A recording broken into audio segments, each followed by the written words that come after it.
Ladies and gentlemen, we got to talk about this, man. Chris Paul has been let go from the Los Angeles Clippers, and a lot just happened in the last 12 hours. I'm still catching up on it. Details are still coming out, but I do think there's enough details for me to make this video. The reason why it's so like all of a sudden is because this was broken in at 3 a.m. in the morning, Eastern, right? So if you're Pacific, that's midnight. But still, news like this coming out at midnight at 3 a.m. is not normal. Red flag already. But then when you actually hear the news of what happened, it's like, why?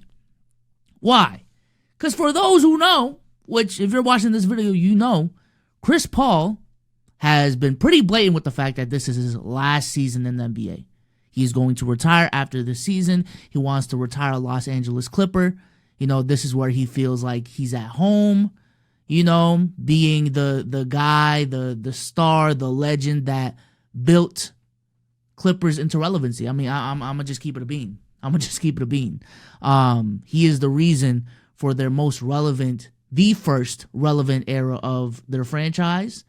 And let's not act like the success that they had wasn't some sort of vision that, you know, even Kawhi and PG saw when they were making their decisions on, you know, there's potential here. If I want to build something in LA, knowing that this is a Laker town, build something for myself, build a legacy in this town, the Los Angeles Clippers, there's some potential here.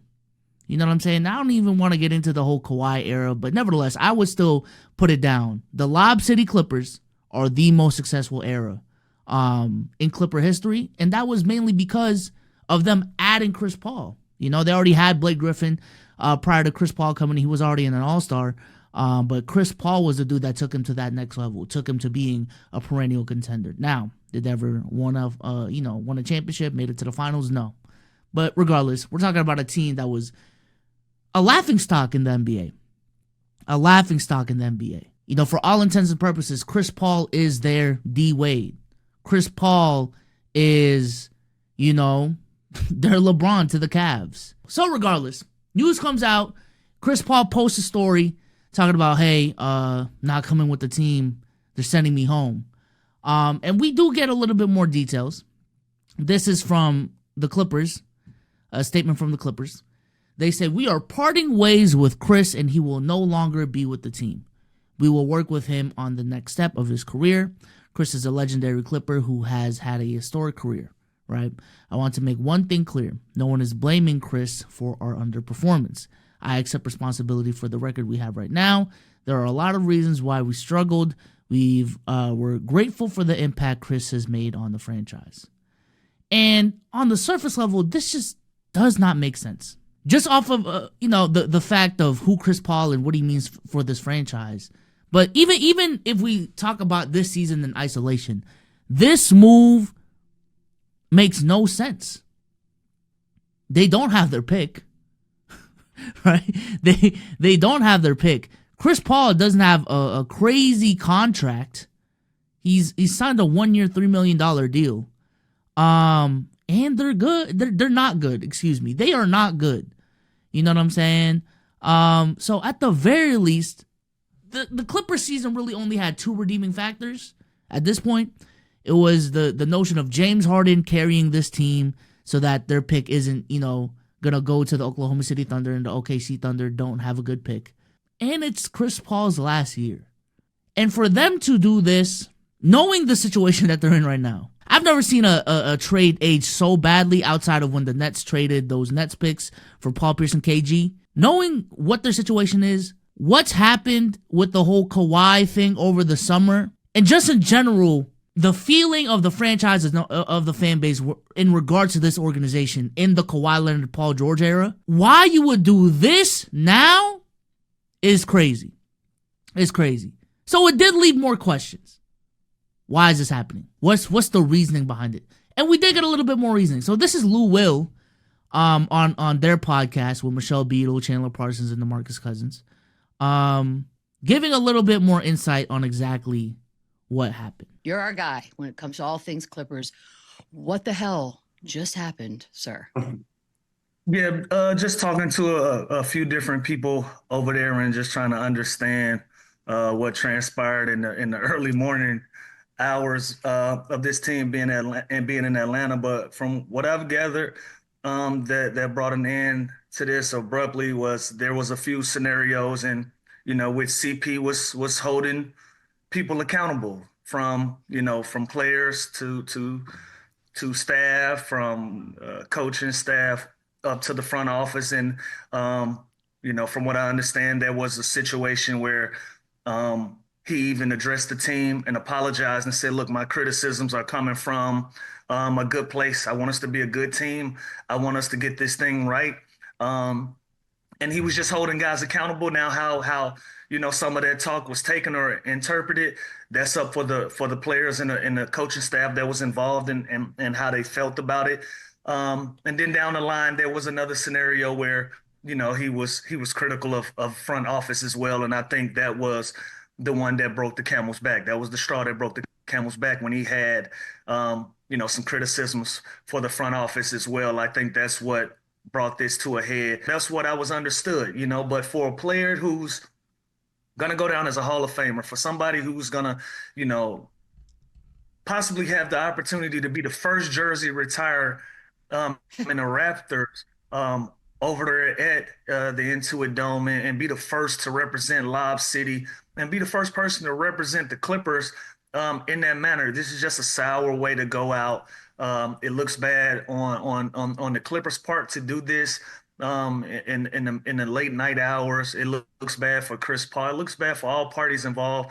My goodness. Shout out to Lou Will and the crew for breaking this down just a little bit more. But the reason is criticism. Essentially, the reason is Chris Paul was a locker room cancer. And their definition of locker room cancer is criticism being too much.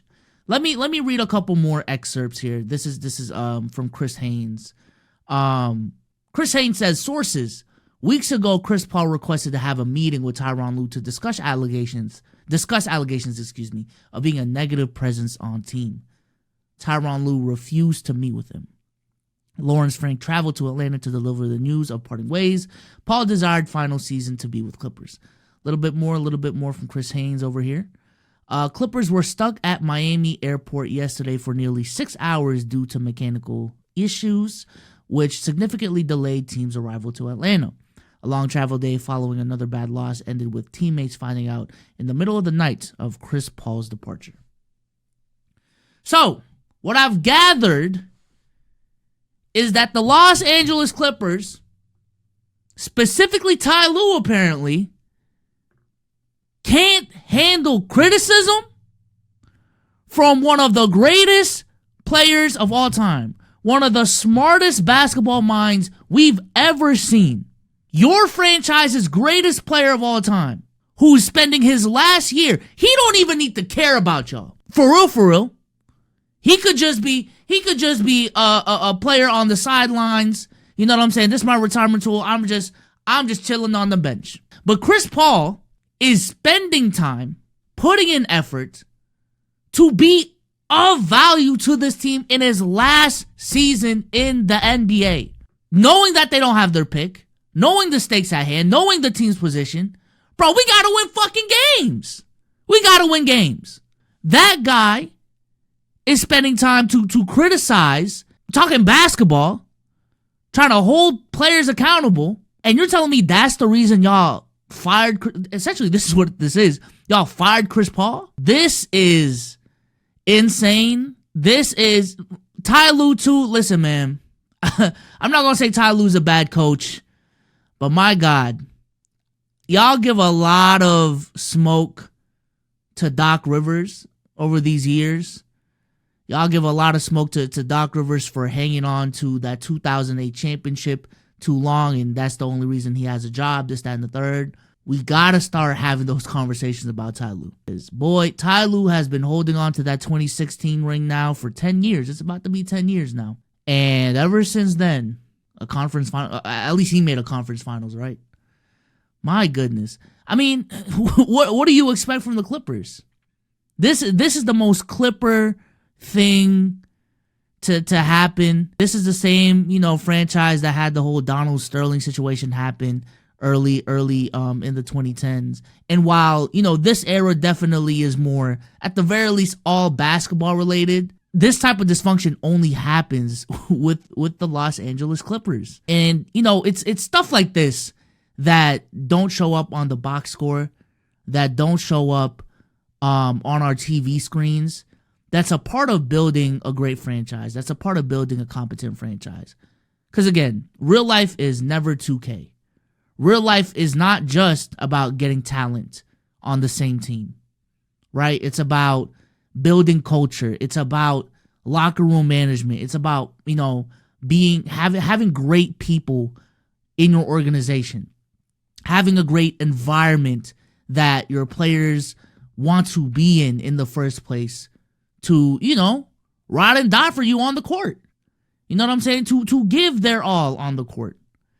And it's stuff like this that's just very telling of like what the Clippers organization is about. Because this isn't the first time they've done a player wrong.